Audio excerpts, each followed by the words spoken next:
En medio del receso legislativo hay temas que han seguido avanzando, distintas reformas y por supuesto urgencias que de alguna manera hacen poner pausa en los ya pocos días que quedan de este receso. Vamos a estar conversando también de la agenda presidencial, cómo vienen las campañas, entre otros temas, junto al senador del PPD, Guido Girardi. Senador, muy buenos días, ¿cómo está?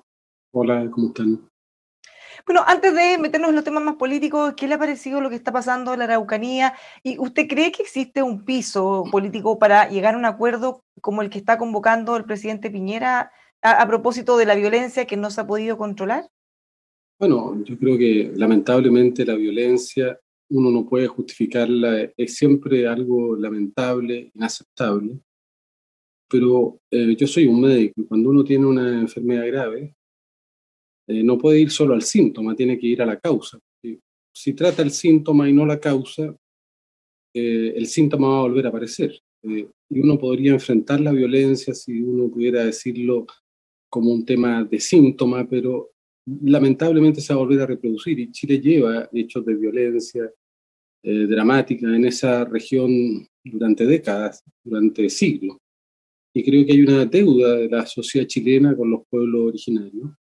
Y finalmente, las políticas que Chile ha tenido, yo las podría calificar de políticas tal vez sin una mala intención, pero finalmente han sido políticas racistas, discriminatorias. De hecho, a mí me pareció muy interesante cuando uno de los altos ejecutivos de una de las empresas forestales planteó esto mismo hace un tiempo atrás, reconociendo que había habido una historia dramática de violación de los derechos humanos de forma sistemática de los pueblos originarios en esa zona.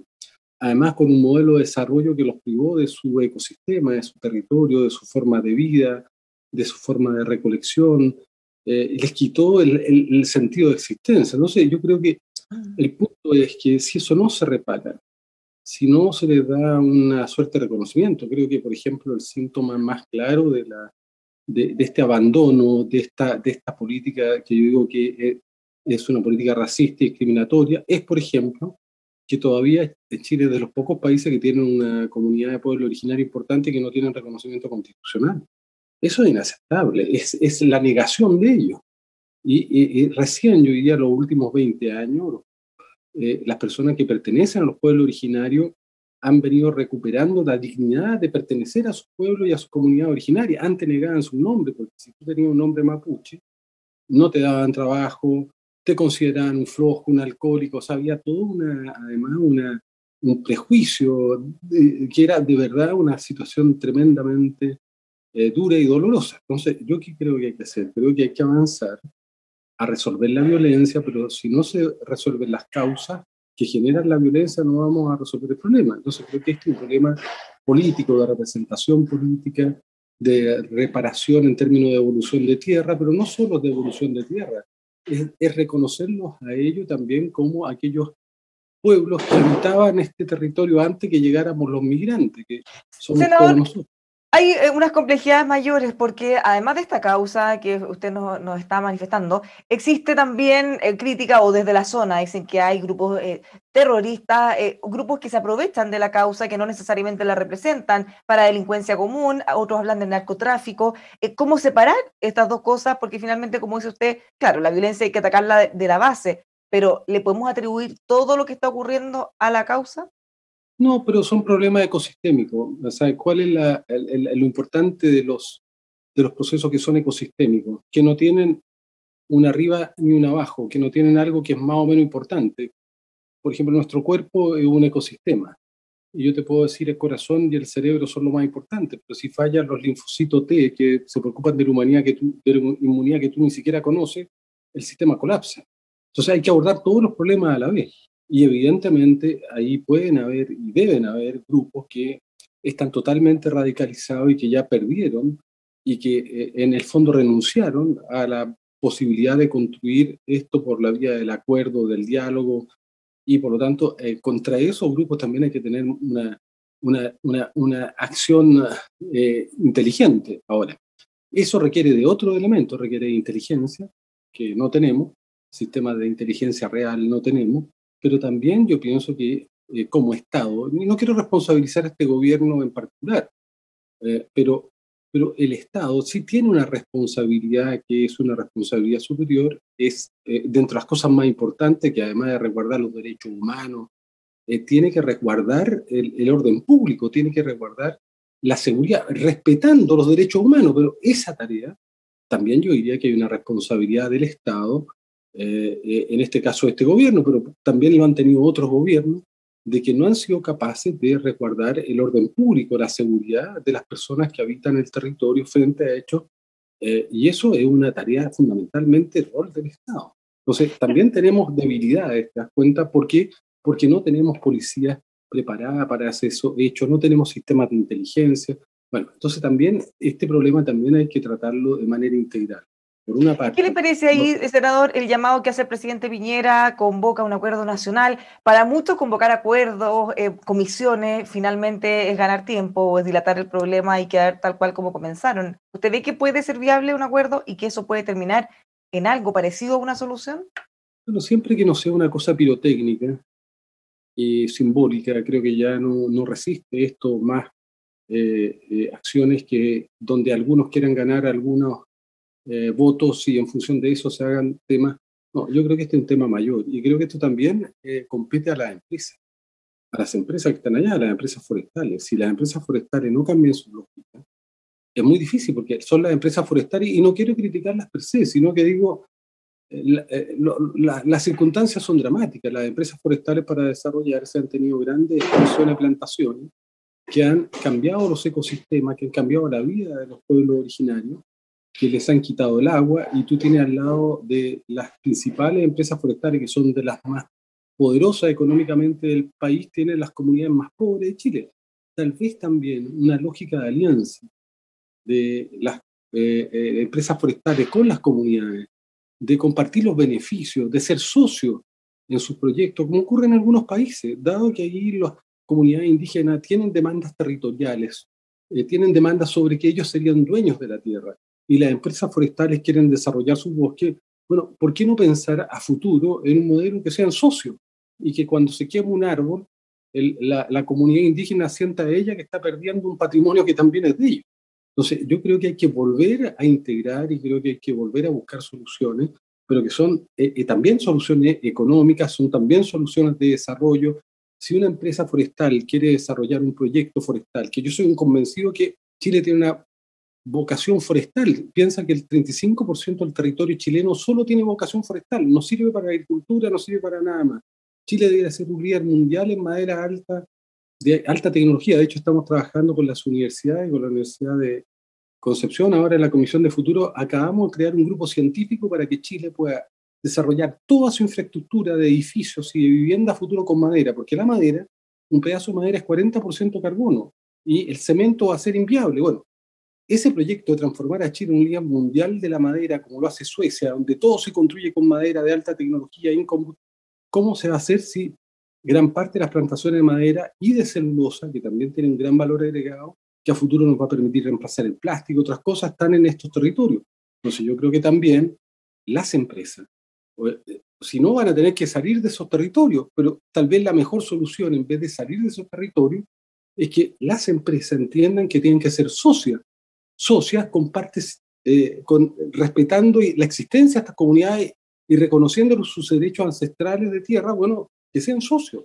Y que Senador, las pero todas estas son. cosas que usted plantea, y en realidad todas las soluciones serias, son a mediano y largo plazo. En el corto, pensando en las familias que le han quemado sus casas, la gente que ha sido afectada, trabajadores, simples trabajadores que han sido también atacados en los caminos, ¿qué se hace en el corto plazo? Algunos dicen mano dura, de alguna manera un tipo de militarización en la zona, se critica mucho desde acá, pero desde aquí no se está viviendo lo que vive la gente en la zona. Bueno, por eso te digo, son políticas ecosistémicas. Si tú solo militarizas, va a radicalizar más las cosas. Cada vez que se entra con militares, con carabineros, de manera brutal a una comunidad, los niños y niñas que son agredidos y que ven a su padre agredido, es lo mismo que te pasaría a ti si entran a tu casa o entran a casa de tus padres, los golpean, los maltratan, los denigran. Tú te vas a transformar en un potencial terrorista o te vas a radicalizar. O sea, finalmente la lógica represiva, la violencia, genera reacción. Entonces, yo creo que hay que tener cuidado. Yo no digo que no se use la represión, pero la represión tiene que ser hecha en forma inteligente, no el disparo al bulto, no matar a jóvenes mapuches que los matan, como han matado a Catrillanca y a otros sin ninguna razón. Además, hay evidencia.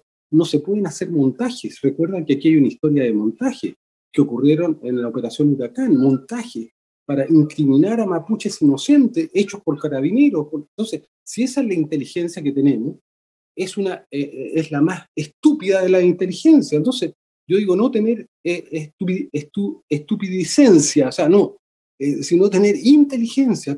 O sea, aquí hay algunos que se han dedicado a echarle benzina, a apagar un incendio con benzina. Ahora, yo no digo, no estoy diciendo no usemos la represión, pero usemos una represión con inteligencia, una represión que vaya directamente, como una microcirugía, a reprimir al que es responsable, no reprimir indiscriminadamente, porque cuando tú reprimes a personas que son inocentes, esas personas se van a transformar posteriormente, su familia, sus amigos, en personas que se van a radicalizar y con justa razón.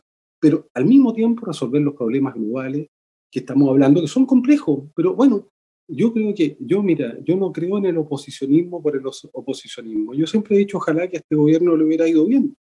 Y yo creo que tenemos que colaborar, que en estos temas, que son temas país, a mí no me interesa la postura de izquierda o derecha, aquí no me interesa ni siquiera que ganemos un voto y que los otros pierdan. O sea, creo que en este tema, yo siempre he pensado que lamentablemente que la problemática indígena para Chile es una de las más dolorosas, una de las más difíciles y una más peligrosa si no se resuelven a futuro, porque si no, no vamos a poder construir una convivencia nacional. Senador, a propósito de este plan país, como usted dice, de lo que viene, lo hemos visto, usted muy activo también en el comando de Heraldo Muñoz. ¿Cómo va eso? Usted se ha dicho que va a tener un rol bien importante en las definiciones estratégicas, políticas. ¿Cómo ve ahí su aporte? No, a mí, mira, eh, yo estoy terminando mi periodo parlamentario y ha sido un periodo para mí apasionante. Me tocó luchar contra la dictadura, ser presidente de los centros de alumnos de medicina, de la Universidad de Chile. Me tocó iniciar las luchas ambientales y ecológicas en este país durante muchos años, instalar temas de derechos ciudadanos. Tal vez fui la primera persona que públicamente dijo que los homosexuales se podían casar y adoptar hijos en el año 95, donde tuve una reprimenda brutal. Incluso me llevaron a la comisión de ética de mi partido. Me ha tocado hacer leyes maravillosas como las que terminan con el cheque en garantía, o leyes como las leyes contra el tabaco, contra el alcohol, las leyes del etiquetado, estas leyes de los sellos negros que se han transformado en un modelo mundial. Me ha tocado hacer muchas leyes por la defensa de los animales, del medio ambiente. Yo soy autor de la ley Cholito. Para mí, el ciclo del parlamentario es un ciclo muy interesante, pero lo más potente que yo he aprendido, lo he aprendido del Congreso del Futuro, que se ha transformado en uno de los eventos de ciencia más importantes del mundo, que ustedes nos apoyan todos los años. Y yo creo que a mí lo que me interesa trabajar hoy día, creo que poner en simple, yo creo que todo lo que nosotros tenemos, la manera de educar, la concepción de este Estado vertical, jerárquico, centralista, la manera de formar a nuestros profesionales, las instituciones que tenemos, la Corfo, los ministerios, responden a un mundo que ya no existe, responden a las necesidades que tenía la segunda revolución industrial del siglo XIX-XX, que era un modelo de desarrollo donde la mano de obra era lo que producía el factor de productividad, donde el combustible era el petróleo y los motores eran la combustión. Ese mundo se está desapareciendo y por lo tanto está dejando obsoleto todo lo que conocíamos, que ya no está gobernando el futuro. ¿Por qué? Porque los procesos que estamos viviendo vienen a la velocidad de la luz, porque estamos en la era digital. Cuando yo hablo contigo en la vida analógica, todo queda ahí, pero cuando hablo contigo a través de Zoom, estoy en un nuevo territorio. Zoom es un nuevo territorio, es un nuevo país, el ciberespacio, donde yo estoy conectado contigo a la velocidad de la luz. Y cuando yo me conecto a la velocidad de la luz, me conecto con todo. Imagínate cuántas personas nos están escuchando en esta conversación. Cambió el mundo. Y entonces, ¿qué es lo que digo yo? A mí me interesa. La izquierda tuvo una respuesta para el siglo XX, pero no la tiene para la era de la inteligencia artificial. No la tiene para el futuro. Y la derecha tampoco. Entonces, yo no quiero que volvamos a poner las soluciones que fueron buenas ayer, ni de coaliciones, ni de instrumentos, ni de manera de enfrentar la salud, la educación, porque yo creo que la salud, la manera de educar que tenemos, la manera de formar a nuestros profesionales están obsoletas. No sirven para el siglo XXI. Entonces, a mí lo que me interesa es construir un proyecto futuro. No me interesan los partidos políticos con su ideología de ayer para el futuro. Yo creo que hay que producir una fuerza política de futuro, con otros criterios, con otras visiones, porque las recetas de ayer fueron válidas para ayer, no es que fueran malas, sirvieron, pero no sirven. Entonces, a mí lo que me interesa es aportarle a Heraldo y aportarle a nuestro mundo. De hecho, en la Comisión del Futuro del Senado tenemos más de 250 profesionales científicos que trabajan gratis, que nadie podría pagar esas horas porque lo hacen gratis, trabajando en hidrógeno verde, en minería verde, en transformar a Chile en una potencia acuícola a nivel mundial para que desde los mares chilenos se alimente a toda la humanidad, para que desde el sol chileno se le dé energía a todo el planeta, para que desde Chile se descubran los planetas habitables, para que desde Chile se pongan las naves que van a explorar el universo a través, impulsada por rayos láser, para que tengamos una potencia de inteligencia artificial, para que desarrollemos nuestros propios satélites, pero también pensar que la salud de ayer no es la misma salud. Piensa solo que la salud en el siglo XX, Chile tuvo indicadores maravillosos a pesar de los pocos recursos que invertía en mortalidad infantil, atención profesional del parto, desnutrición, pero hoy día los problemas del futuro somos los peores. Obesidad, riesgo cardiovascular, hipertensión, diabetes, consumo de alcohol y drogas. Se cambió el mundo y vamos a hacer las mismas políticas que sirvieron para problemas distintos. No sirve. O un último ejemplo. Y usted ve, senador, usted ve que hay espacio para todas estas cosas, porque finalmente lo que hemos visto son las discusiones de unidad o no unidad, cómo se conforma la lista, incluso ahora están en el nivel de los problemas o las discrepancias programáticas. ¿Cómo las van a definir? ¿Cómo se van a zanjar? Han planteado incluso hacer plebiscitos. ¿Cómo ve usted que se encamina eso? Bueno, por eso yo he planteado que en nuestro mundo, una de las críticas que yo puedo hacerme como parte de este mundo, y yo creo que nos derivó a la crisis que estamos viviendo, que la concertación fue un gran instrumento para la década de los 90. La concertación permitió hacer una transición exitosa. ¿Y qué fue la nueva mayoría? Permitió cambiar muchas cosas, pero ¿sabe lo que le pasó a la concertación? No fue capaz de renovarse. Y la concertación que había nacido de las organizaciones sociales, las organizaciones indígenas, culturales, nació de la Asamblea de la Civilidad que derrotó a Pinochet, que eran movimientos ciudadanos, no habían partido. Los partidos de la concertación se apropiaron de la concertación, sacaron a todos los movimientos sociales y al hacer eso se envejecieron. Porque la política se enriquece de las periferias, desde los ciudadanos, desde los jóvenes, son la gente que oxigena la política. Y la concertación se transformó en un grupo de partidos que además fue debilitando su proyecto histórico. Después vino la nueva mayoría que fue un poco mejor porque incorporó al Partido Comunista. Pero fueron soluciones para ese tiempo. Lo que yo digo, en este momento donde hay una crítica a los partidos, en este momento donde los ciudadanos quieren participar, donde los ciudadanos no quieren estructuras jerárquicas, verticales, centralistas, volver a partidizar las cosas y no entender.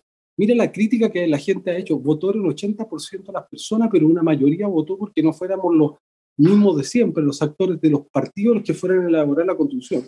Entonces, cuando la solución que nosotros queremos dar es reponer a los partidos como actores fundamentales, y lo que yo he criticado es que queríamos reeditar la concertación, porque la unidad constituyente, que es lo que es una concertación remozada, mira, está el PR, está el PS, está el PPD, está el PRO estaba en la concertación, Marco Enrique estaba en la concertación. Entonces, ese, senador, ese es el punto de fondo de la propuesta que usted hizo hace unos días de excluir a la democracia cristiana de las primarias, pensando en el fondo no hacer una nueva concertación.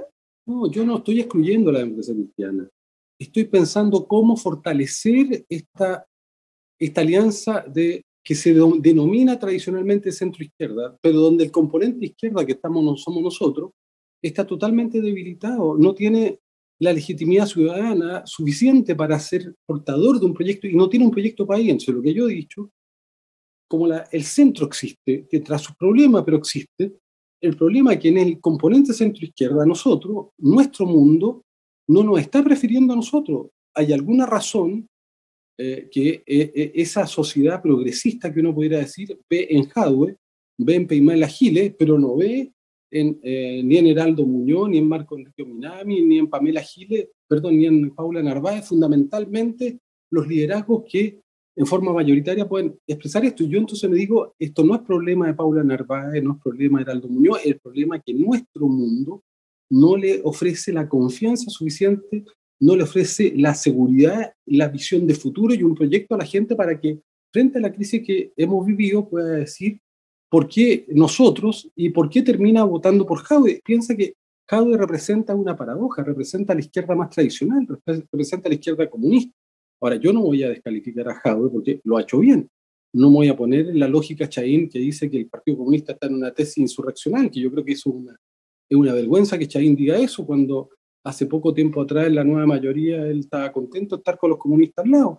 Entonces, el problema es otro, el problema es cómo nosotros nos rehabilitamos. Entonces, yo digo, la única manera de rehabilitarnos es reconstituyendo una fuerza que antes era la fuerza socialdemócrata, que yo la llamo esta fuerza progresista, que si no se rehabilita con ciudadanos, si no forma un movimiento donde no sean solo partidos y donde hayan intelectuales, movimientos culturales, movimientos indígenas, ecologistas, donde haya gente de los territorios, la suma de partidos ya no basta. Sí, y pero si en el fondo queremos ser una fuerza relevante y senador, disputar el espacio progresista, bueno, entonces yo planteé eso. Ahora, el mínimo que yo tengo, ese es mi máximo, es decir, reconstituir una fuerza progresista para Chile, como la tiene España con el PSOE, o como la tiene Estados Unidos con el Partido Demócrata. Entonces, pero usted de alguna manera está hablando de ampliar el espectro y lo que habían entendido todos y han criticado es que al sacar a la DC se está reduciendo.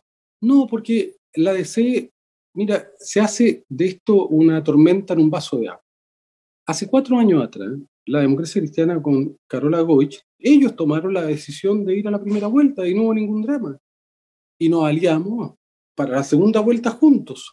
Yo lo que digo es que podríamos haber ido a una primaria, haber consolidado este movimiento más amplio, con independientes, con movimientos culturales, este bloque progresista, que no son solo partidos, haber tenido una primaria legal para que de ahí hubiera emergido un candidato, pero la gracia es que en una primaria legal van a votar 500.000 personas y vaya a tener franja electoral para dar a conocer tu idea y a poder dialogar con la sociedad junto con los actores sociales, y luego en la primera vuelta nos poníamos de acuerdo con la Democracia Cristiana, como ellos nos plantearon la vez pasada. O sea, lo mismo que ellos nos recetaron la vez pasada, hoy día se transforma en una situación totalmente criminalizada. Entonces yo digo, hagamos política en serio, no nos veamos la suerte entre gitanos. Y lo otro que yo planteo, bueno, el mínimo, ¿cuál es mi mínimo? A mí eso es lo que me gusta. La otra alternativa, que si no está la primera, es que una opción que yo la considero menos buena, es que hagamos una preprimaria entre el Partido Socialista y el Partido por la Democracia, pero que tiene un problema. Primero, una preprimaria es convencional, entonces no va a participar mucha gente porque no tiene franja, no está regulada por el CERVEL, y van a participar en vez de 500.000 personas o más, van a participar, no sé, 50.000. Pero va a ser invisible porque como no tiene franja, tampoco va a poder comunicar. Pero está bien, puede ser un camino que yo considero menos bueno, pero además vamos a constituir de nuevo, vamos a elegir un candidato que puede ser Heraldo Muñoz o Pablo Narváez, van a ir a una primaria legal con la Democracia Cristiana y en ese momento se va a parecer mucho esa primaria legal a lo que fue la concertación, porque en el fondo la tiende a reproducir. Y no es exactamente lo mismo, pero entonces yo lo que digo es que si no tenemos audacia, si no tenemos visión de futuro, y lo segundo, lo más importante para mí es que tengamos un proyecto de futuro. O sea, yo creo que Chile tiene oportunidades gigantescas en el siglo XXI, pero hay que hacer cosas. Por ejemplo, uno de los temas que yo plantearía es generar niveles de equidad importantes. Yo creo que un proyecto progresista le debiera devolver a todos los chilenos que ganan menos de 500.000 pesos el aporte del IVA. ¿Por qué los más pobres van a financiar a Chile con su IVA? Yo le devolvería a todos los chilenos en este momento de crisis, a todos los chilenos y chilenas que pagan IVA y que tienen menos ingresos, menos 500.000 pesos, les devolvería como Estado el IVA. Luego, senador, que los chilenos están pagando... Antes que nos cambiemos de tema, porque ya se nos acabó el tiempo, respecto a lo anterior, algunos han interpretado esta posibilidad de no tener la primaria directo con la Democracia Cristiana, un temor de perder contra ellos. ¿Hay algo de eso? No, yo nunca he tenido temor de perder con la Democracia Cristiana. ¿Sí? Nosotros nunca hemos ido separados con el PS a las primarias. Esto es como no olvidarse su historia. Acuérdate que cuando Lago, en el primer gobierno nosotros apoyamos a Elwin sin primaria. Lago tenía el mismo derecho de Elwin y podría haber sido Lagos presidente, pero Lagos tuvo la generosidad de entender que era mejor que fuera un demócrata cristiano. Luego hubo una primaria entre Frey y Lagos, que Lagos perdió, y Frey puede ser presidente. Luego vino una primaria donde fue Lagos contra Saldívar, y Lagos ganó. Luego Bachelet, y siempre nosotros hemos tenido con el PS un candidato común. Luego tuvimos una primaria entre la presidenta Bachelet y Soledad Alvear, y fuimos con el PS juntos a apoyar a Bachelet. O sea, mentira, siempre ha sido así, siempre hemos tenido. Entonces, se trata de cambiar la historia de manera totalmente antojadiza, pero yo no estoy pensando con calculadora en la mano. Cuando yo hablo de crear este referente, además me imagino que a futuro, uno de los cambios que va a hacer la Convención Constitucional, además de restablecer muchos derechos, ojalá terminar con este sistema presidencialista, que es una verdadera roca pétrea, que es centralista, que es jerarquizado, que es vertical frente a una sociedad que quiere horizontalidad, que quiere inclusión, que quiere descentralización. Entonces yo me imagino que a futuro vamos a tener un sistema más parlamentario, y yo estoy pensando en un modelo político, tener una fuerza progresista, pensando también en que a futuro vamos a tener un sistema parlamentario. ¿Por qué es importante un sistema parlamentario? Porque estamos viviendo un mundo de cambio y necesitamos sistemas que se adapten. Piensa que el presidente Piñera perdió la mayoría en la primera parte de su gobierno y tiene que seguir hasta el final sin tener mayoría. Si tuviéramos un sistema parlamentario se podría adaptar a los cambios. Yo estoy también pensando en el futuro. Vamos a tener que no en el pasado. Volver a conversar otro día porque nos quedan muchos temas pendientes. Muchas gracias por haberse dado el tiempo de conversar con nosotros. Y ahora sí, finalmente, ¿se vacunó contra el COVID-19? Sí, mira, yo como médico y además como una persona que cree que la única manera, y lo hemos planteado sistemáticamente, es que nos pongamos todos detrás de la autoridad sanitaria. Si el gobierno dice que los parlamentarios se tienen que vacunar, los parlamentarios se tienen que vacunar. Entonces, si el gobierno se equivoca y toma una medida que no es la adecuada, bueno, es un problema de quien toma la decisión. Pero si el gobierno dice tal día se tienen que vacunar los de 70 años, se tienen que vacunar. Si el gobierno dice que tal día se tienen que vacunar los crónicos, lo tienen que hacer. Porque esto es un tema científico. Yo considero que si hay un fundamento y el gobierno lo hizo seriamente, es lo que hay que hacer. Entonces, terminemos con el populismo. Porque aquí es muy dramático. Los parlamentarios que se han vacunado, lo único que hicieron es seguir las instrucciones del gobierno. Ninguno, yo no pedí que me vacunaran, ni pedí que se pusiera un plazo, ni que se anticipara.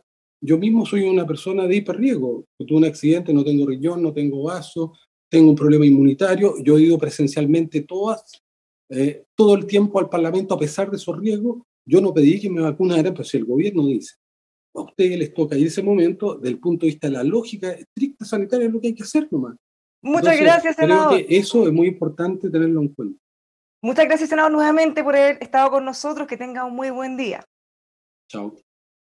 Los dejamos invitados a seguir informándose junto a nosotros aquí en emol.com.